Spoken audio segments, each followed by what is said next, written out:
Thank you, Madam Speaker. To the bill. To the bill. Well, I'm not a lawyer. I'm not an accountant, an economist, or have the experience of my colleague from Central Lynn and Lane counties. I am pleased with some issues regarding the mental health portion of this, the EITC as well, but I have some significant concerns. There are some in this body who would shout foul if they were to see someone use an Oregon Trail card for a child's birthday cake. And there, in fact, there are restrictions on the specific use of a benefit card, and food is one of them. You can buy it. Liquor and cigarettes are not, and they shouldn't be. These benefits are used to buy essentials, and I get that. Some fiscal responsibility ought to be required for the use of state money. But here we have sections 10 through 13 of House Bill 3601. And I heard an estimate of $1 billion in lost revenue headed for corporations. And they really don't have to account for the use of that money at all. If they want to use it for executive bonuses or for posh management retreats, well, that's their decision. The claim is that they will direct those increased profit margins for job creation. But where's the evidence of that? Where's the accountability? Lowering business taxes increases the profit margin on a business's current revenue, but businesses don't spend profits on jobs, they spend revenue on jobs. They don't hire because they have more money left over after their business expenses, including wages and salaries. They spend money, pre-tax money, on their businesses because they need to build their capacity. And decreasing business taxes gives a company more, not less reasons to just harvest profits and not to build that capacity. And it's capacity that this state needs.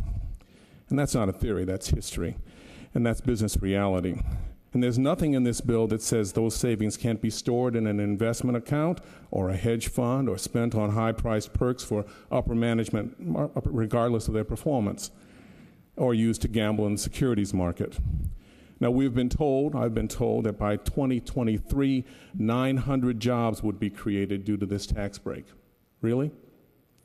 I've checked my math several times, and we could directly hire 1,000 teachers at a cost of $100,000 per teacher per year for 10 years, and that would add up to $1 billion in 10 years. So telling me that this is for schools just doesn't add up.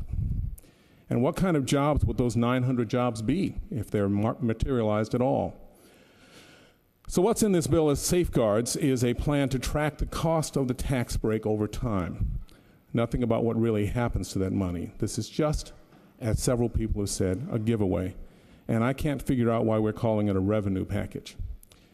I guess I didn't get the memo that this is opposite day.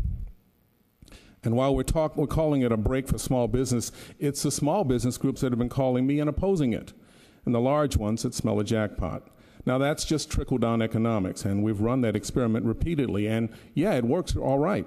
It works if our goal is to increase income and wealth inequality, to concentrate wealth in the hands of a few. Yep, that works. But we should be honest about what the goal is if we do this, because it's not for the good of the economic health of the vast majority of our citizens who need good schools, not cheap schools, all the amenities that a functioning government provides, and the opportunity to have a decent job or run a small business or professional practice. Here we are with historic income and wealth inequality, historically low taxes on corporations and the wealthy, and historically volatile and unstable economic conditions. Gee, I wonder if there's a connection. So I'd like to know if corporations have the right to do business here, to harvest profits and then take them away with ever-increasing local responsibility. How are we different from a colony? It's more of the same failed economic policies that have caused our worst times. And I have to ask of those whose profit margins would be increased by this measure, how much, frankly, is enough? We're saying that a cost of living increase that is less than the actual increase in the cost of living is enough for PERS retirees. How much is enough for the most prosperous businesses doing business in this state? Thank you.